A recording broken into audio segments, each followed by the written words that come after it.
बिस्मिल्लाहिर्रहमानिर्रहीम अस्सलाम वालेकुम वेलकम बैक। और जनाबे वाला आज का हमारा lecture number 8 network and host profiling, ये हमारी बुक का चैप्टर नंबर बनता है। Just let me grab a book. Chapter number बनता है आपका 8। ठीक है, लेक्चर नंबर 8 भी हो गया और चैप्टर नंबर 8 भी हो गया। उसके बाद हमारा चैप्टर नंबर 9 है, मैक्सिमम 10 सफ़ों का, लिटरली 10 सफ़ों का क्वेश्चन एंड आंसर तक, art of data and event analysis. उसके बाद मेरे ख्याल में 10-15 सफ़ों का जो सा है इंट्रूजन इवेंट कैटेगरी है और फाइनल प्रिपरेशन है। तो हमारा CCNA साइबर ऑप कंप्लीट हो जाएगा, मैक्सिमम 1 या 2 लेक्चर्स। ठीक है, तो आज के लेक्चर में हम जो सा है बहुत सारी ऐसी चीज़ें हैं जो हम लोग बहुत दफ़ा पढ़ चुके हैं, CCNA में पढ़ी होगी, CCNA सिक्योरिटी में पढ़ी होगी। अगर आप विंडोज़ इन्वायरमेंट से आ रहे हैं तो आपने विंडोज़ इन्वायरमेंट में भी पढ़ी होगी। तो मेन मकसद आज के लेक्चर का थोड़ा सा ओवरव्यू देना है।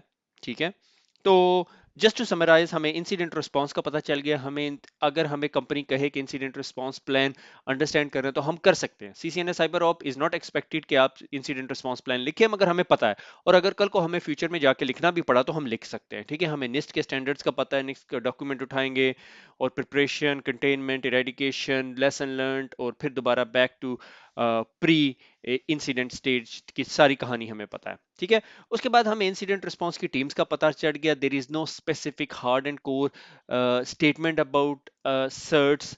ठीक है, कंप्यूटर सिक्योरिटी इंसिडेंट रिस्पांस हो गया, कंप्यूटर इमरजेंसी रिस्पांस टीम हो गया, MSSP which is like a third party. और अब जोन सा है, how network and host profiling is accomplished, कि नेटवर्क और होस्ट की प्रोफाइलिंग कैसे अकम्प्लिश की जाती है, आज का हमारा ये टॉपिक है। इस टॉपिक में जाने से पहले जो सा है करेक्शन करता चलूं, लेक्चर नंबर 7 के अंदर मैंने एक सेंट्रलाइज सर्ट बनाई और उसके बाद पी सर्ट बनानी शुरू कर दी। ठीक है, एक पी सर्ट यूरोप में, एक पी सर्ट एशिया में, एक पी सर्ट अफ्रीका में, एक पी सर्ट ऑस्ट्रेलिया में। अब उधर वहां जो मैं पी सर्ट बोल रहा था, मैं वहां प्रोविजनल सर्ट या कुछ ऐसा वर्ड कहता रहा कॉन्टिन्यूसली। वो प्रोविंशियल सर्ट भी हो सकती है, वो प्राइवेट सर्ट भी हो सकती है, उसे जो मर्जी नाम दे सकते हैं आप। ठीक है, वो आरसेट भी आप उसे कह सकते हैं। ठीक है, वो कोई लाजमी बात नहीं है, मगर वो जो प्रोविजनल जो वर्ड था वो मेरे ख्याल में was not a right one. Profiling, profiling है क्या? Profiling is collection of data. Racial profiling होती है। आप में से जितने लोग यूरोप अमेरिका में रहते हैं, आप सबको पता है, हम एयरपोर्ट पे जाते हैं, रिस्पेक्टिव हम जितनी अच्छी का अंग्रेजी बोल ले, जिस तरह का मर्जी रंग हो, तो हमें स्टॉप जरूर किया जाता है। ठीक है, तो anyway that's a different topic. और रेशियल प्रोफाइलिंग जिस तरह होती है, ठीक है जी, ये बंदा है, इसने दाढ़ी रखी हुई है, ये लंबे से है, तो ठीक है, लिंक विद समथिंग। ठीक है, काला है तो माइट बी ड्रग स्टोरी। ठीक है, जो भी चीजें हैं, मगर ये होती है। Unfortunately we live in the world where this thing sort of happens. तो इसी तरह जो से आपको नेटवर्क के अंदर भी प्रोफाइलिंग चाहिए होती है। ठीक है, आप collect a data about a target, about a PC, about a system. ठीक है, is called a profiling.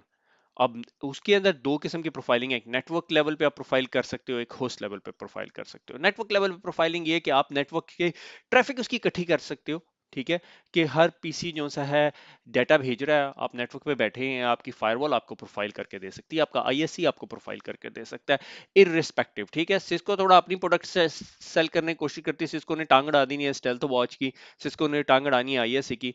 तो उससे बचने के लिए आज मैंने पालो अल्टो का इंटरफेस निकाला। ठीक है, और सोल्यूशन निकाला सुमोलॉजिक। सुमोलॉजिक एक सिम टेक्नोलॉजी है, जिसका स्प्लंक है, एलियन वोल्ट है, सोलोविंड्स का भी सिम है, क्यूरेडार है। इस तरह सुमोलॉजिक भी एक सिम है, क्लाउड बेस्ड सिमुलेशन एनवायरनमेंट है।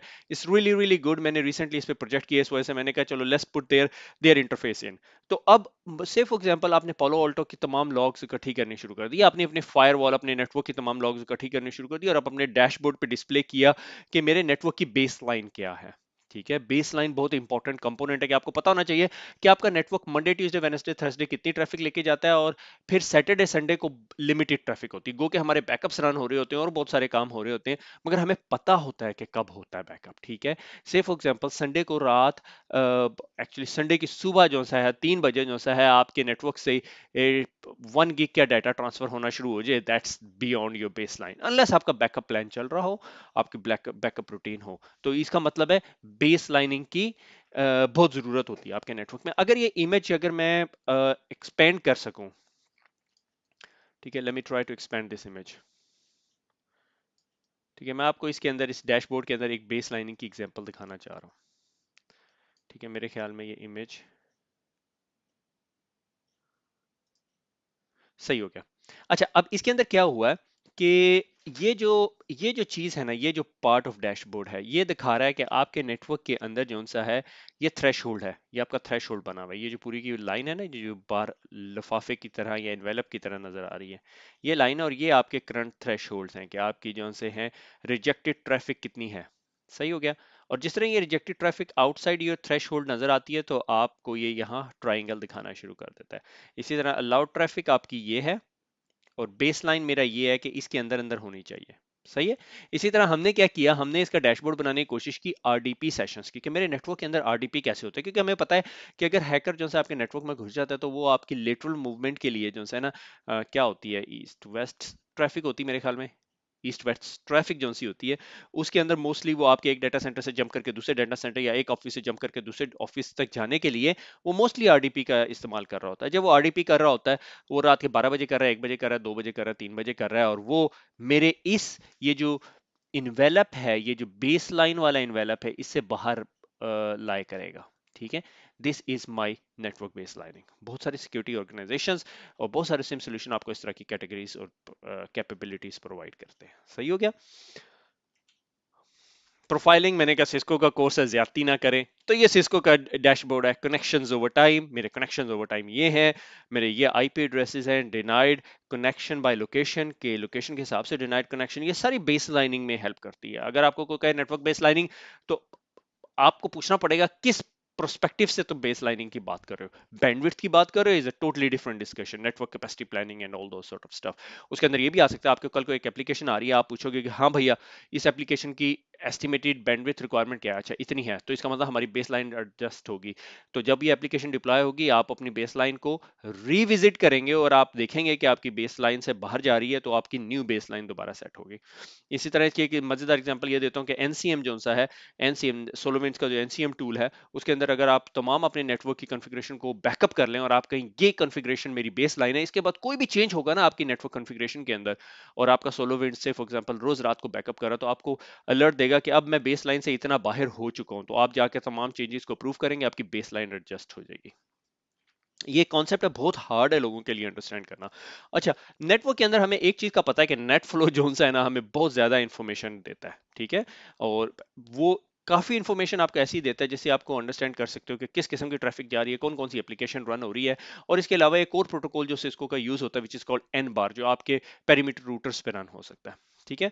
तो फायदा क्या, प्रोफाइलिंग का विजिबिलिटी देती है, आपको डिजिटल फोरेंसिक्स में हेल्प कर सकती है। अगर आपने प्रोफाइल की हुई है, सारी इन्फॉर्मेशन आपकी नेटवर्क की सारी इन्फॉर्मेशन है। और इसी तरह Cisco as standard Cisco Stealthwatch वॉच टेक्नोलॉजी अपनी सेल करने की कोशिश करी, ये ले लें जी। ठीक है। अच्छा, अब ये सारी चीजें आपने नेट फ्लो की इन्फॉर्मेशन इकट्ठी कर ली, आपने सिज लॉग इकट्ठे करने शुरू कर दिया, आपने फायरवॉल से लॉग्स उठाने शुरू कर दिया, आपने नेटवर्क डिवाइसेस से लॉग्स उठाने शुरू कर दिए।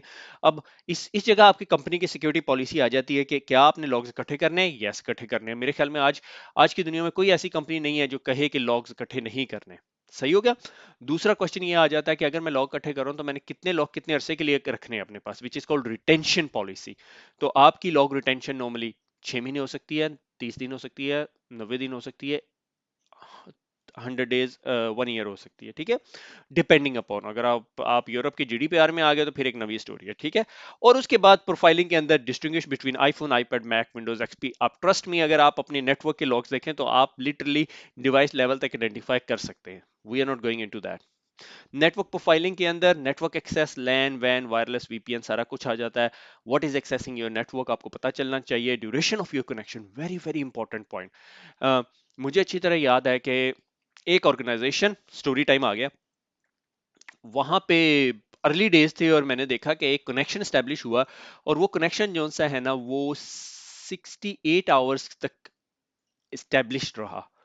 और डाटा इतना ज्यादा नहीं जा रहा था, बस थोड़ी देर के बाद डाटा ट्रैवल हो जाता था। 68 आवर के बाद जिस तरह सेशन टर्मिनेट होता था, तो मैंने सिम सोल्यूशन के ऊपर एक डैशबोर्ड बनाया, वहां कहा जी हमारी एवरेज बेस लाइन ये है कि 8 से 9 घंटे मैक्सिमम, यानी 8 घंटे का दिन है, 8 से 9 घंटे अगर किसी ने कनेक्ट होना है किसी डिवाइस के साथ, इससे ज्यादा वो कनेक्टेड नहीं रहता।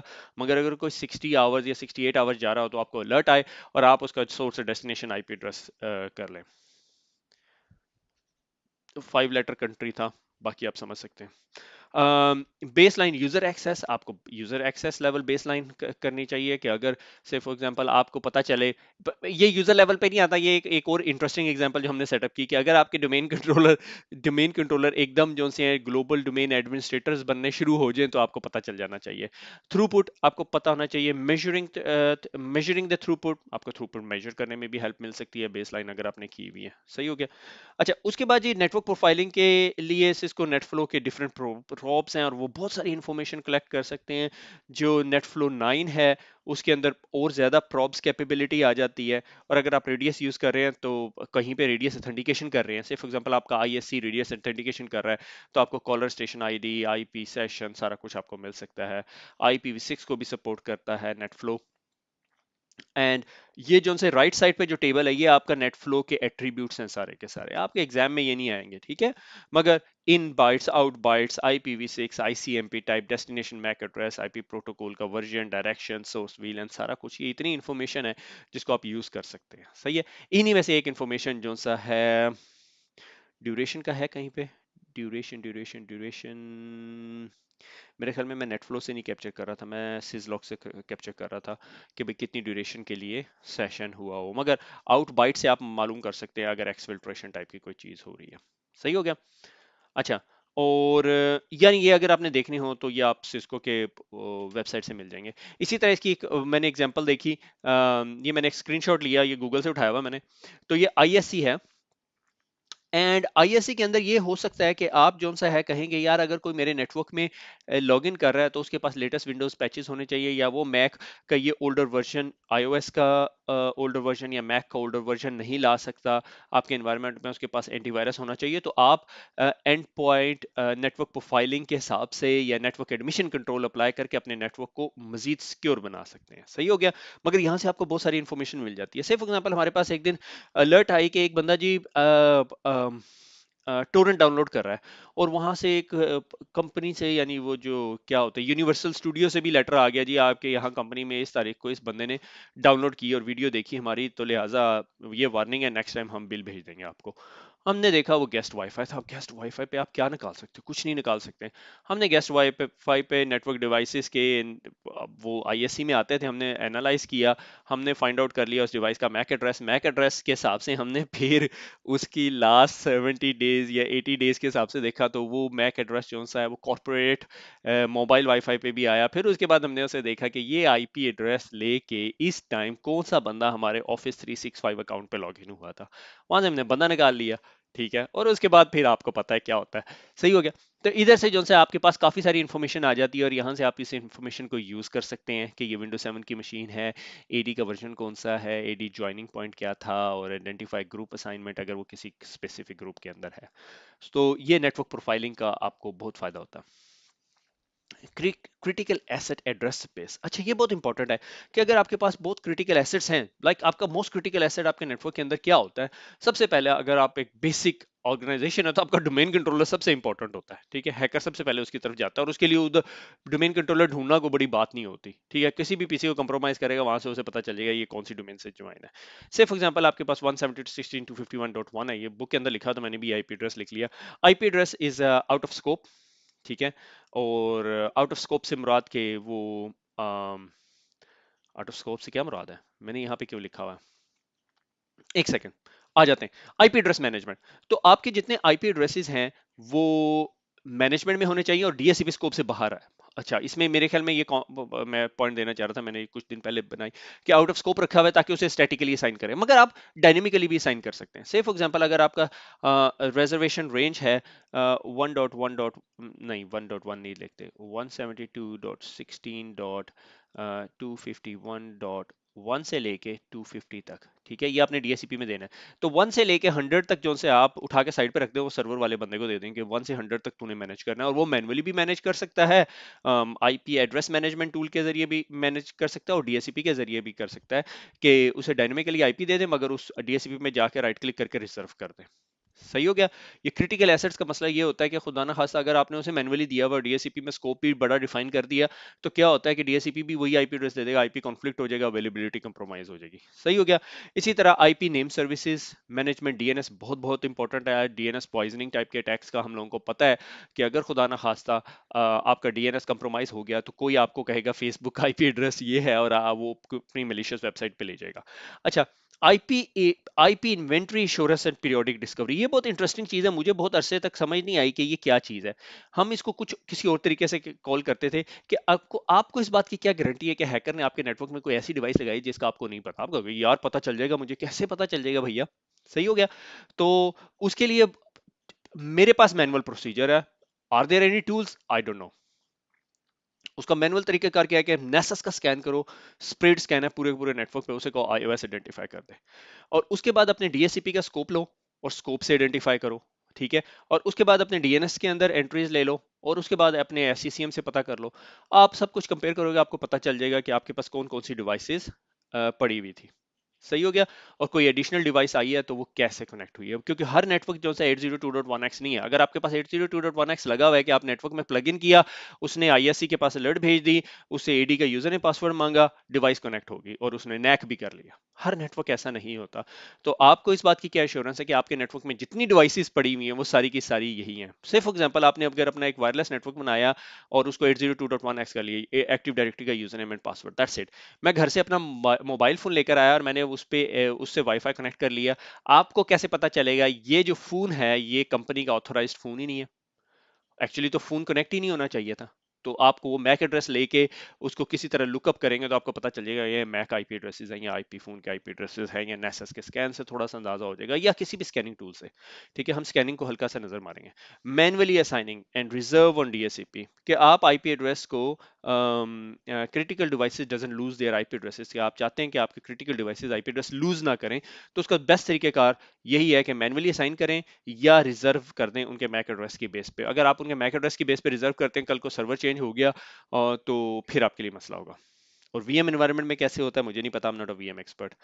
होस्ट प्रोफाइलिंग, ये था तो यहाँ तक तो थी बातें नेटवर्क से रिलेटेड। अब आ गई हमारी कहानी होस्ट के ऊपर, कि एक होस्ट है और उसको आपने कैसे प्रोफाइल करना है, उसके बहुत सारे तरीके कार है। ठीक है।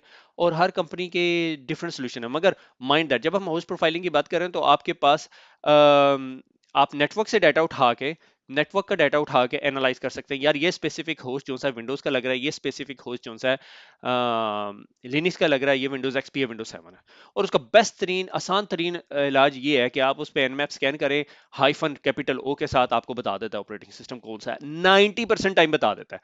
अगर आपने एनमैप सीखना है तो this is not the series for it. Cisco आपको अ लिटिल बिट टेस्ट करेगी एनमैप के ऊपर, मगर उतना का एनमैप आपको ऑलरेडी आता है, मेरे ख्याल में हमने पिछली सीरीज में भी किया हुआ। और अगर आप मजीद पढ़ना चाहते हैं तो जो हमारी एथिकल हैकिंग बेसिक्स की सीरीज चल रही है उर्दू आईटी अकेडमी पे, वहां एनमैप का लेक्चर पढ़ा हुआ है। सुहेब ने बहुत अच्छा पढ़ाया हुआ है। तो अच्छा, लिसनिंग पोर्ट्स, आपने किसी डिवाइस की लिसनिंग पोर्ट्स देखनी है, आप डिवाइस पे गए, net state minus A N, मेरे ख्याल में ओ भी कर दें तो मेरे ख्याल में प्रोसेस भी दिखाना शुरू कर देता है।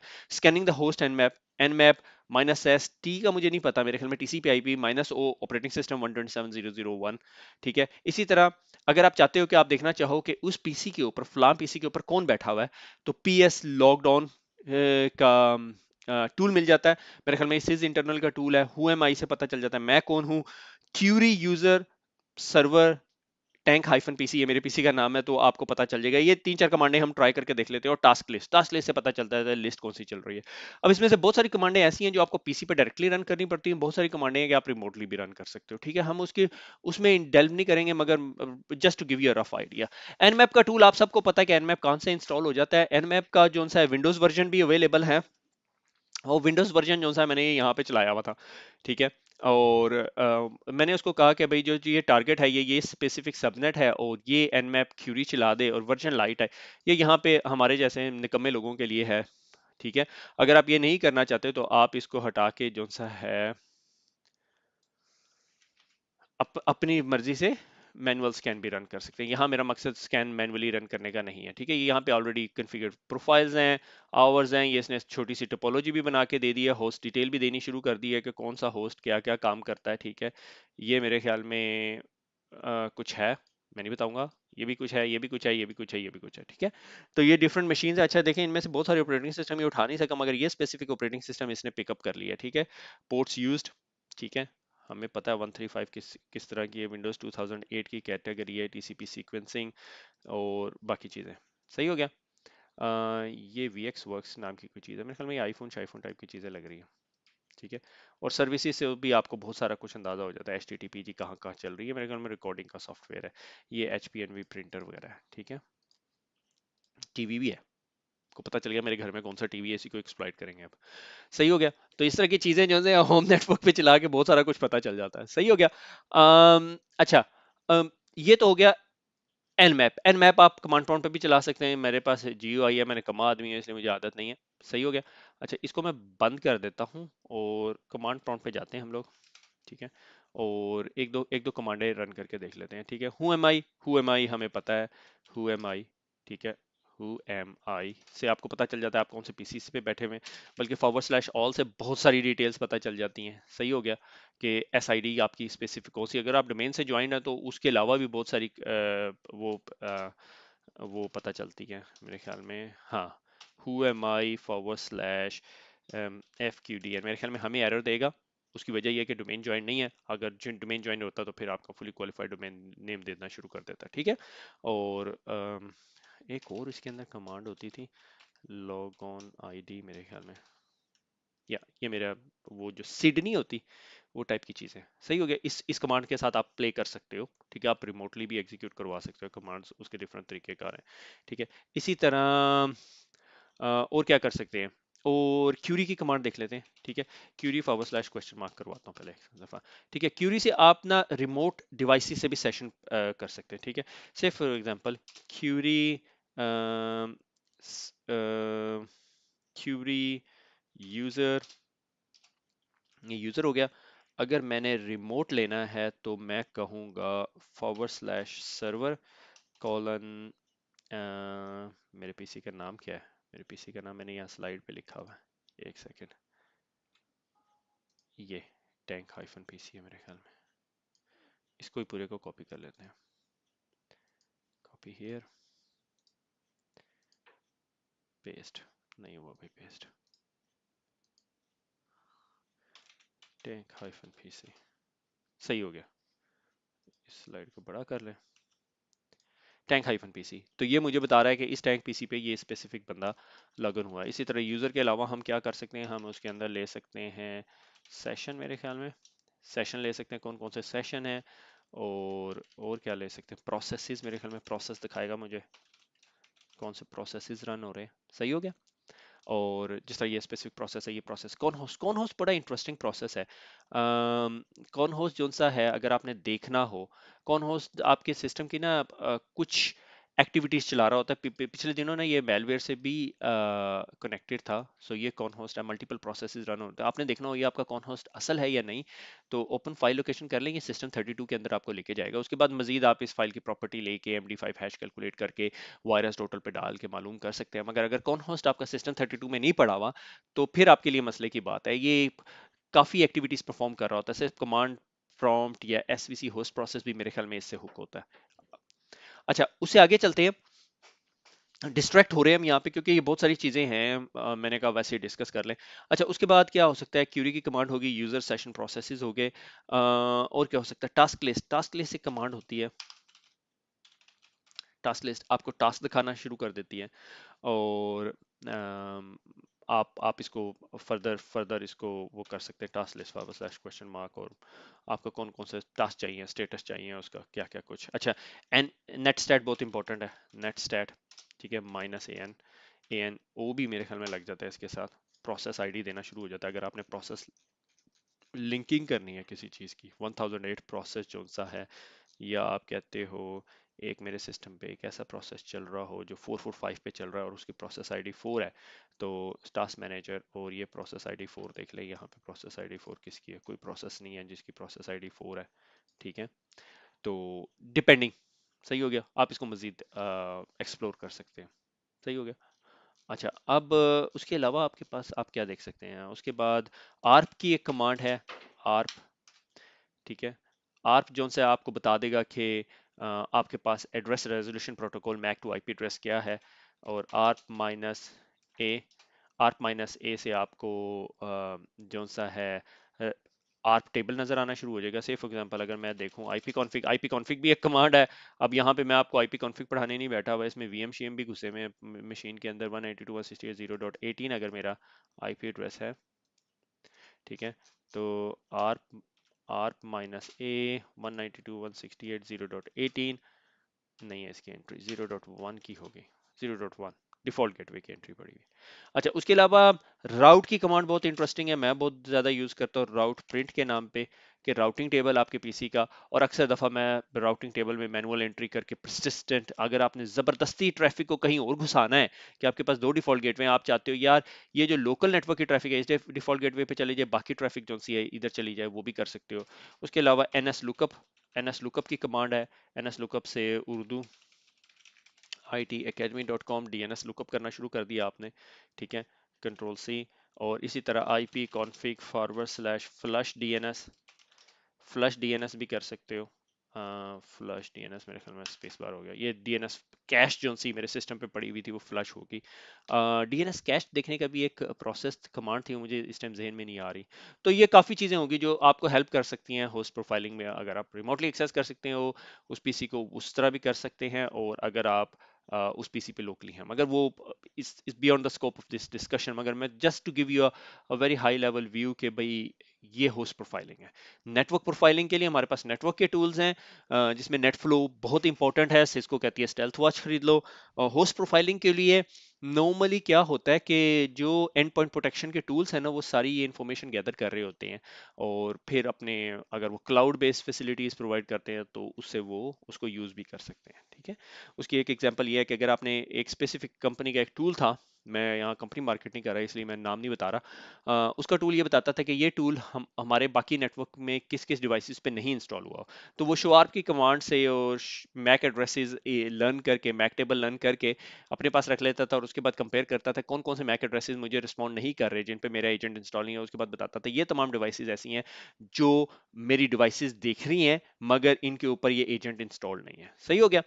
तो मेरे ख्याल में ये काफी हो गया। और ये सॉक आर्किटेक्चर अगेन के आपके पास सारी लॉग्स आ रही हैं आपके पास, और आप उसे पार्स करके फॉर्मेट कर रहे हैं, और उसमें थ्रेट इंटेलिजेंस भी ऊपर से आ रही है, यानी ये आपको थ्रेट इंटेलिजेंस मिल रही है जिससे पता चलता है ये आईपी एड्रेस मिलिशियस है। और भी किसी तरीके से आप इस डेटा को एनरिच कर सकते हो, और उसके बाद अलर्ट जनरेट हो रही है, और अलर्ट से फिर आप बाकी काम कर रहे हैं, ठीक है। खुश रहें, दुआओं में याद रखिएगा, फिर मुलाकात होगी। अल्लाह हाफिज।